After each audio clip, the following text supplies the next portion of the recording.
So once again, welcome to all AVS English Zone. Today, I'm going to discuss about NCERT pattern class 10 plus 2, 12th.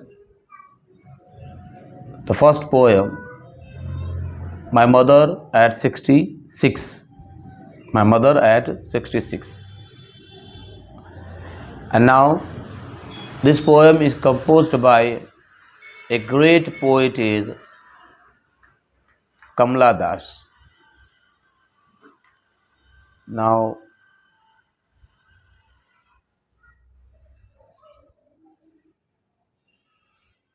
Kamala Das wants to say about this poem.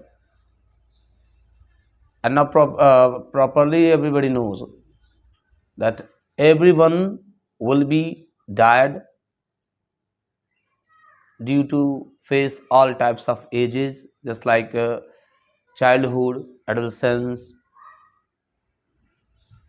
and then adult, and then old.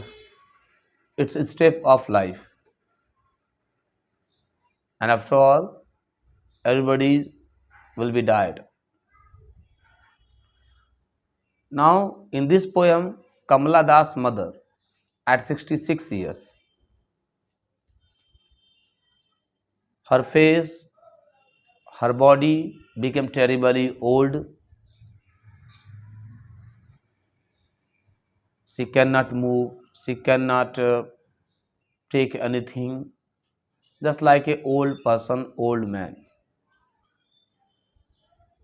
But suddenly, when Kamala Das realized that her mother became very terribly old, she became shocked because her body became very weak, and she always just dodging, and properly she cannot move, she cannot work hard, just like an others young child, youngsters. कमला दास नेहरू जो एक बहुत ही sensitive poet हैं, केरला के रहने वाले, 31 मार्च 1934 को उनका जन्म हुआ था, और वो अपनी माँ के बारे में इस कविता को जो भी लिखा गया है कविता उनकी माँ पे जीवन पे आधारित है।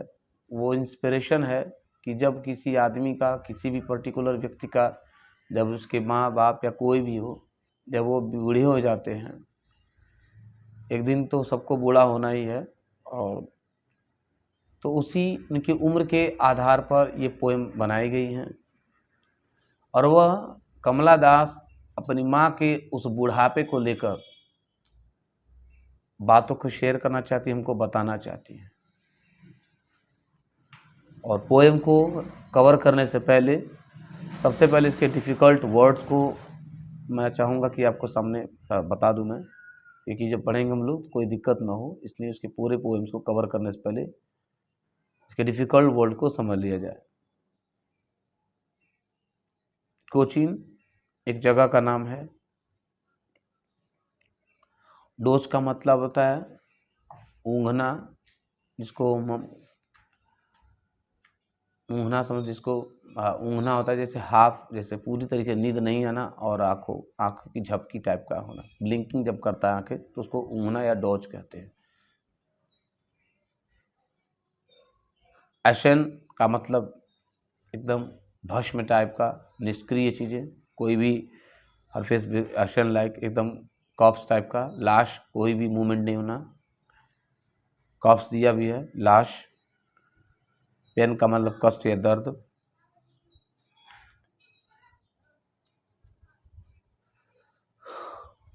स्प्रिंटिंग का मतलब तेजी से आगे की तरफ बढ़ना। मैरी में प्रसन्न होना, खुश होना। स्पीलिंग का मतलब बहना होता है, ब्लो करना। सिक्योरिटी सभी जानते हैं, सुरक्षा। यार्ड्स का मतलब आंगन होता है, और यार्ड का मतलब गज भी होता है। अगर यार्ड और यार्ड्स में होता है, यार्ड्स कहते हैं तो गज होता है, 1 गज, 2 गज, कदम, 2 कदम, 3 कदम, यार्ड कहते हैं। तो आंगन होता है घर के पीछे का जो जगह होता है।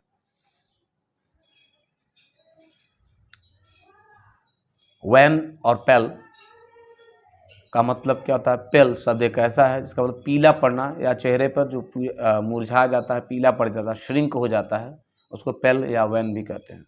क्लियर है? एक का मतलब दर्द या कष्ट होता है। एंड आई होप सारे वर्ड को आप फैमिलियर जो परिचित या पारिवारिक जो होते हैं, आई होप सारे वर्ड को कवर किया गया। अभी फिर भी अगर आपको कुछ ऐसा दिक्कत हो रहा है कि किसी वर्ड का मीनिंग आपको जानना है तो कमेंट्स में उस चीज़ को जरूर लिखेंगे। रियलाइज्ड लिखा हुआ है, रियलाइज का मतलब महसूस करना, अनुभव करना। So without wasting time, let's start our first poem. My Mother at 66 is composed by a great poet Kamala Das. So get ready. अगर आपके पास बुक्स नहीं है तो बुक ले लीजिए, क्योंकि स्कूल्स भी अब शुरू होने वाले हैं, स्टार्टिंग होने वाली है। अगर जिनके पास इस समय किताब अवेलेबल नहीं है, वो आपके स्क्रीन पर पूरा साफ साफ दिखाई दे रहा होगा, आप वहाँ से भी देखकर पढ़ सकते हैं। ठीक है, चलिए शुरू करते हैं। लेकिन शुरू करने से पहले आपको मैं इसकी शॉर्ट समरी बता दूं कि घर से वो कोचिंग को लास्ट फ्राइडे जाने वाली हैं।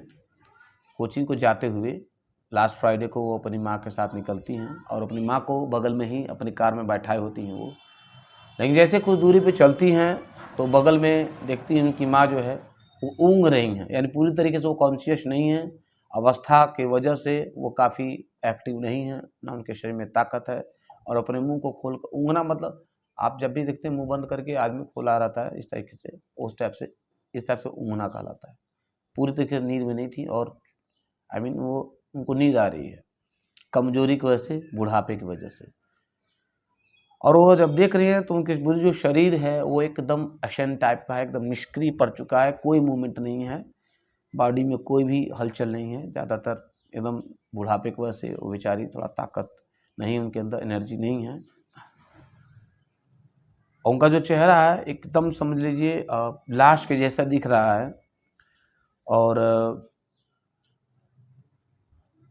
वो इतनी बूढ़ी हो गई है, लेकिन फिर उन्होंने रियलाइज़ किया, बूढ़ापा उनके चरम सीमा पे थी। 66 साल की उम्र है, तो सीधा सीधा बात है 66 साल के उम्र में कोई 16 साल का आदमी जैसा उछल कूद नहीं सकता है ना। तो उनकी जो उम्र है वो काफ़ी बूढ़ी हो चुकी है, और उस चीज़ को वो देख कर कह रहा है कि पुरदत, इसमें एक लाइन है, और जैसी चीज़ को देखती हैं उनकी माम को कि वो बूढ़ी हो गई हैं, और देखते हुए वो कार के खिड़कियों से बाहर भी झाँकती हैं, तो वो कुछ बच्चों को देखती हैं जो घर से बाहर खेलते हुए निकल रहे होते हैं, छोटे छोटे नन्हे मुन्ने बच्चे। और ये भी देखती हैं कि घर के बाहर जैसे ही वो नज़र डालती हैं तो जो पेड़ थे वो तेज़ी के साथ, जब भी आप और हम कार में बैठते हैं तो पीछे का जो हिस्सा होता है वो तेज़ी के साथ, जो भी आगे चीज़ आ रही है वो स्प्रिंटिंग तेज़ी के साथ पीछे पीछे चली जाती है। ठीक है, और उसी के साथ वो ये भी देखती हैं कि जैसे पेड़ पौधे पीछे छूट रहे हैं, उसी तरीके से बच्चे भी अपने घरों से बाहर निकल रहे हैं, लेकिन मस्ती करते हुए निकल रहे हैं, इंजॉय करते निकल रहे हैं।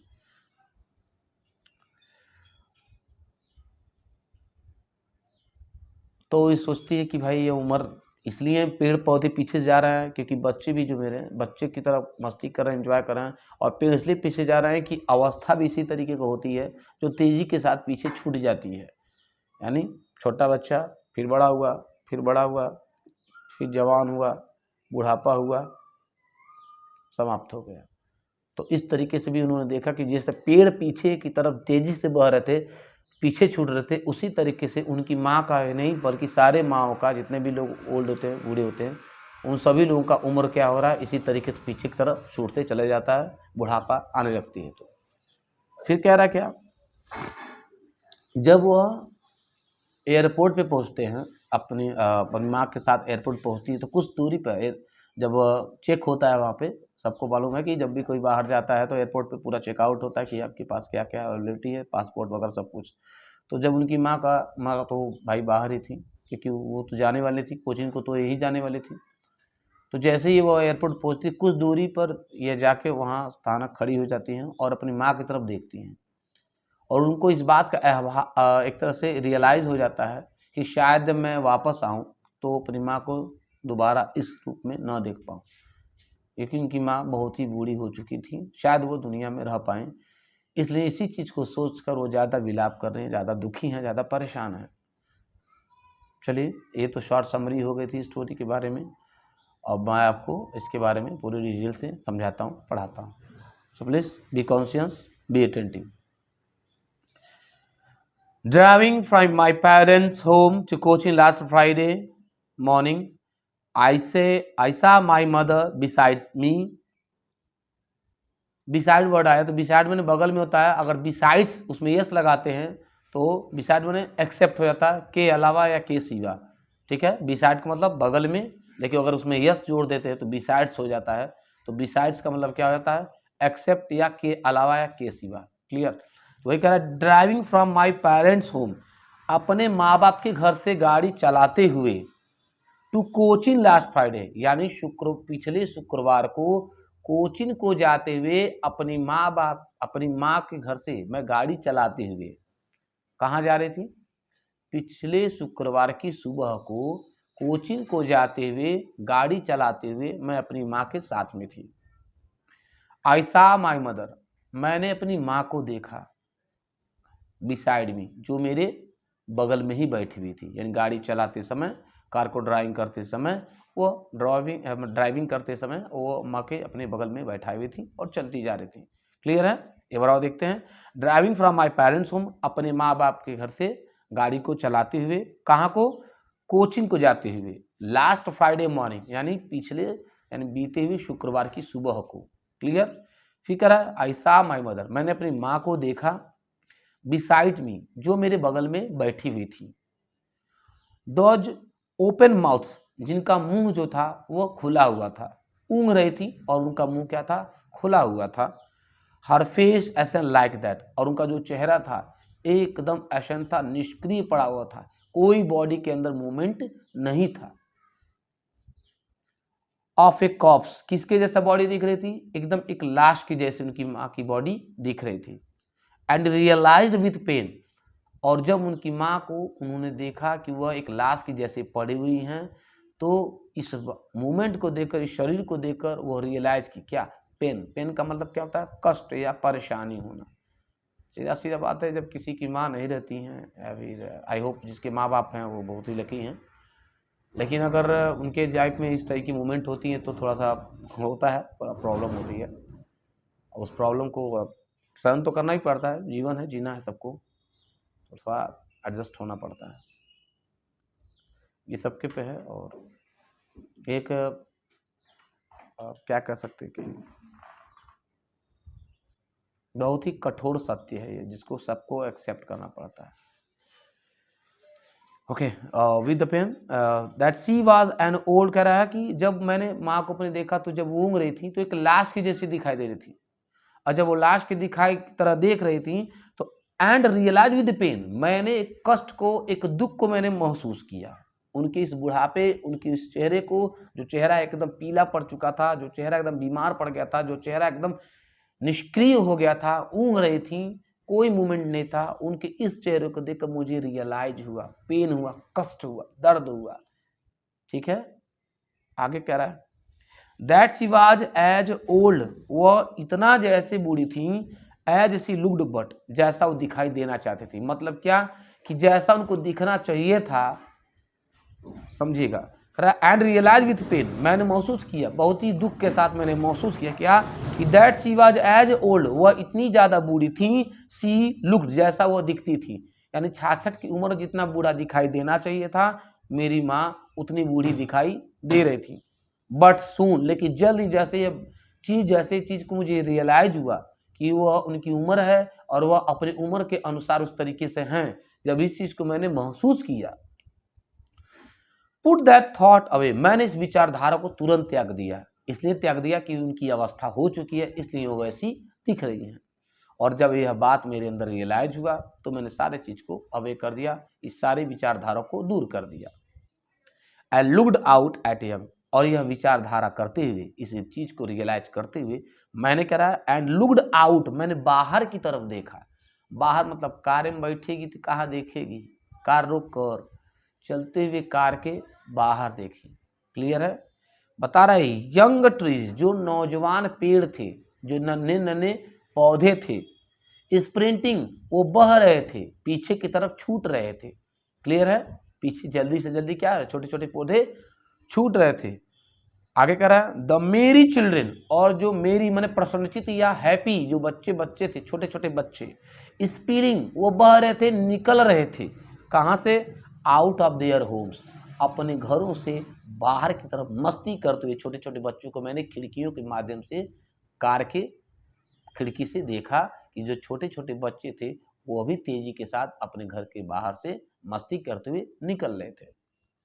बट आफ्टर द एयरपोर्ट्स, लेकिन एयरपोर्ट्स पे सिक्योरिटी चेक, यानी सिक्योरिटी चेक के बाद, यानी जब एयरपोर्ट पे कोचिंग के जाने के लिए जब वो एयरपोर्ट पे पहुंची तो सिक्योरिटी जब चेक किया उनको, तो स्टैंडिंग ए फ्यू यार्ड, तो वह कुछ गज पर, कुछ दूरी पर खड़ी हो गई थी।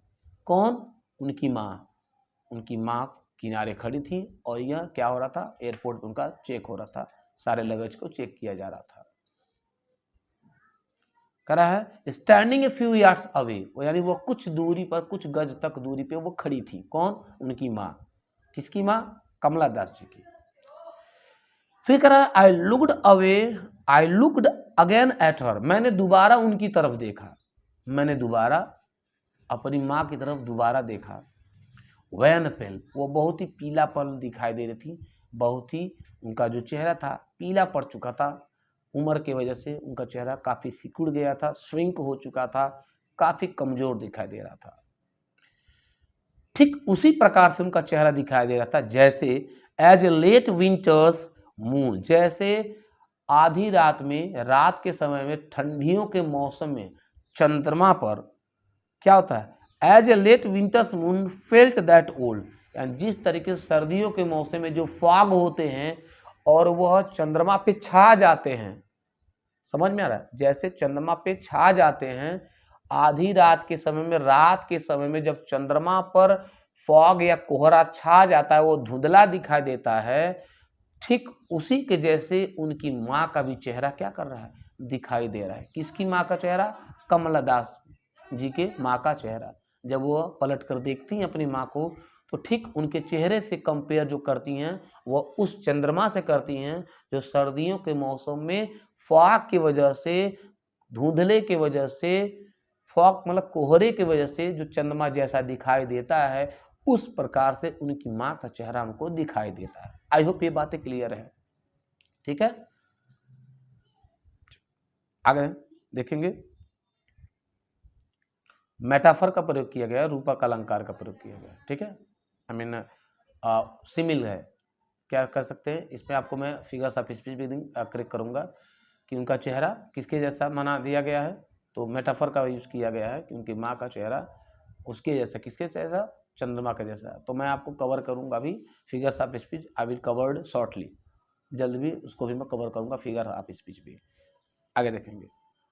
फिर क्या रहा, क्या फैमिलियर एक, और जब इस चीज को उनको देखा, यानी उस चंद्रमा पर जिस तरह कोहरे ने, चंद्रमा जब सर्दियों के समय में कोहरा छा जाता है और धुंधला दिखाई देता है, ठीक उनकी माँ का चेहरा भी उसी तरीके दिखाई दे रहा था। और इस चीज को देखकर एक फैमिलियर एक मुझे हुआ, एक पारिवारिक कष्ट, दर्द हुआ, क्योंकि अपना है ना कि तुम भुतरा गड़ासी रहेगा अपनी तरफ खींचेगा, ये तो बहुत पुरानी प्रोवर्ब्स है, सबको पता है। अब कारण क्या है कि मान लीजिए माँ है, उनको कष्ट होगा तो बच्चों को तो सीधा सीधा कष्ट होता है, बच्चों को कष्ट होती तो माँ को भी दर्द होता है। अब माँ को दर्द होता तो बच्चों को, कुछ बच्चों को कष्ट होता है, कुछ बच्चों को नहीं होता है, लेकिन फाइनली सबको होता है। ये कहने वाली बात है, लोग दिखावा नहीं कर पाते हैं। आगे फिर बता रहा है कि फैमिलियर एक माई चाइल्ड फियर, यानी एक तरह से पारिवारिक रूप से मैं डर गया, मुझे कष्ट हुआ। और कह रहा है कि माई चाइल्डहुड फियर, यानी मैं अपने एक बचपन के डर से भयभीत हो गया, उनको बचपन अपने याद आ गया। ठीक है, अपने बचपन की वजह से वो डर गई कि क्योंकि माँ का उस चेहरा देखकर मेरा जो मेरा बचपन था वो वापस आ गया। मैं डर के मारे ये कि माँ अब मेरी ज़्यादा दिन तक जीवित नहीं रह पाएंगी। यह बात को सोचकर मेरा बचपन पुनः जीवित हो गया, एक रिवाइव हो गया, और यह सोचकर मैं डर गई, मैं भयभीत हो गई। Clear. But all I said was, लेकिन मैंने ये बता, बस कह रहा है but all I said was, लेकिन मैं बता दिया था, मैंने ये कह दिया था। क्या कहा? सी यू सून, मैं आपसे जल्द मिलूंगी अम्मा, क्योंकि केरला वाले जो लोग हैं वो अम्मा कहते हैं, और फाइनली मैं भी और आप लोग भी अपनी माँ को अम्मा ही कहते हैं। एक अम्मा, अम्मी, ये सारे वर्ड बोला जाता है। तो कह रहा कि as a late sorry but all I said was, मैंने ये बोल दिया था। क्या बोल दिया था? सी यू सून, मैं आपको जल्द मिलूंगा अम्मा, मैं आपसे जल्द मिलूंगी। ऑल आई डिड, कह रहा ऑल आई डिड, मैंने सब कुछ किया। वाज स्माइल, मैंने मुस्कुराया और मुस्कुराया, एंड स्माइल, और मुस्कुराया, यानी मुस्कुराते हुए अपनी माँ को। Now finally the last lines, the poetess said to us that when she left her home for coaching, she became very nervous, and she going to before see off her, जाने से पहले उन्होंने को सी ऑफ करने से पहले उनको एक प्यार भरी स्माइलिंग किया, mummy I will come back shortly, I will come back soon. तो मुस्कुराते हुए उनको विदाई किया। अगर बाय द वे वो रोने लगती तो उनकी माँ शायद दोबारा उतना समय तक कुछ जी पाती, फाइनली मर जाती। एज एग्जाम्पल कह सकते हैं कि अगर कोई कष्ट में या दुख में होता है तो उसको हमको फीडबैक देना चाहिए, उसको एक तरह से एनर्जी देना चाहिए कि आपको कुछ, ऐसे एज एग्जाम्पल किसी को सांप काट लिया है और आप उससे ये कहें कि अरे यार तुम तो मर जाओगे, बस बस अब खत्म हो, तुम्हारा जीवन खत्म है। अगर उस आदमी की, अगर डोहिया सांप जो होता है पॉइजन लेस वाला भी, अगर कोई छोटा सा भी सांप होगा तब भी वो बेचारा तुरंत मर जाएगा, यह सोच कर कि अब मेरा आयु खत्म होने वाला है। लेकिन होता है ना, अगर आप जीने की उम्मीद रखते हैं, भले से आपको किंग कोबरा ने काटा हो, लेकिन अगर किसी ने कह दिया अरे कुछ नहीं हुआ है, हल्का सा चोट लगा है, ठीक हो जाएगा, बस 1-2 इंजेक्शन होगा तुम ठीक हो जाओगे, मरते मरते भी वो आदमी बच सकता है।